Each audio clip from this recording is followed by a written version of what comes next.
guys, so the other day I asked you guys to send me a couple of questions on Instagram. I did answer all of them there, but I told you I was going to pick a few of my favorites and turn them into a video, so here we are. So just quickly, if you guys don't already follow me on Instagram, you can find me at breatheeasy_RRT. And occasionally I will do Q&As and post educational content, as well as just kind of what I'm doing throughout my day, and you can go through my old posts to see things from when I was in school, and that's kind of it.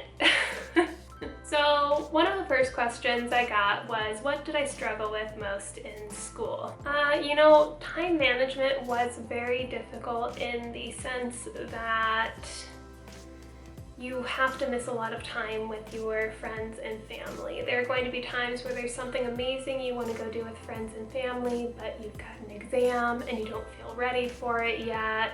And so just missing out on a lot of things was a really big struggle because,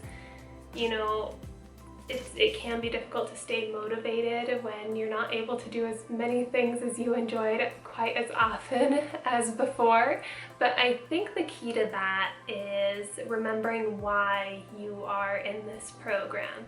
More often than not, you're going to the program to better yourself and so that you can do things for other people and not just in your work world, which of course that is one of the reasons you should be getting into healthcare, is to help people, but you're also trying to better your life overall. So in the end, once you finish, all of those times that you missed out on with family and friends are worth it because you'll be more fulfilled in your career as well as hopefully more stable to be able to do more things you enjoy with your friends and family. Now, academically, because I guess you could have taken this question two ways, so I just kind of answered it both ways, I guess. Academically, pharmacology was very difficult for me because I'm a really kinetic learner, so I need to be able to draw or put my hands on something and do something.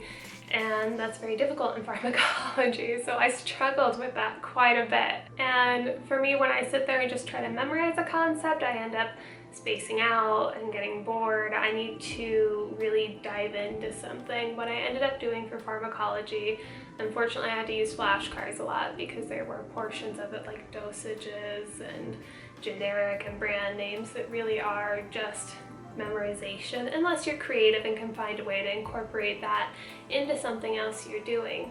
So on top of flashcards, I would draw diagrams connecting medications and kind of make them very colorful and something I could focus on more. This question was actually really good. It's kind of a two-parter also, which was, what was my biggest regret in RT school / my biggest lesson? Now, it might sound a little bit corny, but I think my biggest regret is that I didn't go into RT sooner.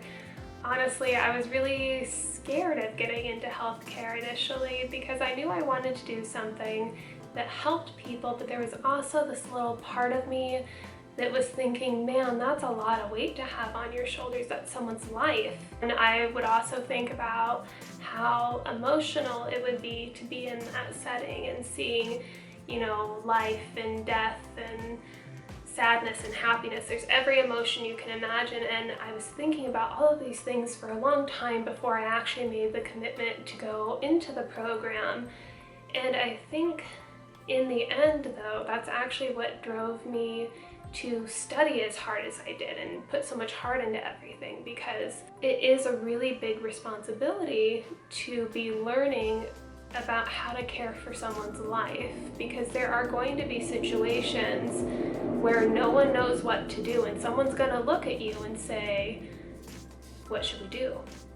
And you need to, be able to come up with something if everything hasn't been done. So, just that fear of not being good enough to be in healthcare, or the fear of knowing that I was going to have other people's lives in my hand, made me very nervous initially. And when I did start the program, again, that was one of my biggest drives to keep going. I knew that once I graduated and started working, there were going to be people who were depending on me.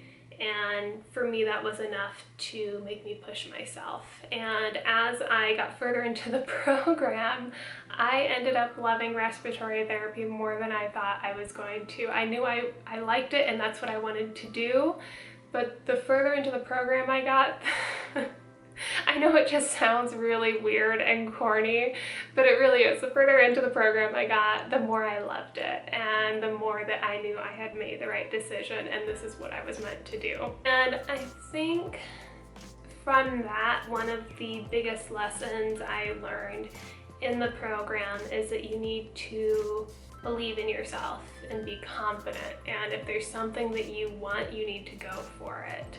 And no matter what other people are telling you, because unfortunately there are not always going to be people that are supportive of what you're doing or of you, you need to keep going because they are just one person. And you should never let anyone put you down or tell you that you can't do something. And the final question. So I thought I would end this on a little bit of a lighter note since that last one was a little bit heavier. I feel like all my videos are like this lately. What's going on? I just want to have a heart-to-heart with all of you guys so bad, I guess. So the last question is, are you going to be pursuing a higher education? And the answer to that is yes. I'm currently looking into various schools for a bachelor's program to see which option would give me the best chance of in the future getting into a master's program for respiratory therapy. And my school that I'm looking to hopefully get into for my master's is Boise. So I just need to find the right bachelor's program that will give me the best chance of hopefully getting accepted there in the future once I finish my bachelor's, and that's kind of the plan. There are a couple of other certifications I want to get down the road. You know, I have so many plans of things I want to do, and I love school so much that I'm probably going to be one of those like lifelong students where I'm constantly studying for this certification or this exam or reading journals and stuff like that. I had a classmate that used to tease me all the time. He would come up to me and be like, Amy, did you know about this? And I'd be like, oh yeah, I read that in this journal. Don't you remember? I shared it with you guys in our group because that was me. I was that person in the class, you know, sharing journal articles in our little group that we had with everybody and super excited about it. And everybody else was like, Jesus Christ, Amy, we have so much reading to do. Why are you reading journal articles? So, you know, for me, that's a way that I also learn is by branching out and reading about, you know, whatever I'm learning about, reading journal articles and watching videos. It's really kind of covering the whole area, not just sticking to my textbooks. But that doesn't work for everybody, and that's okay.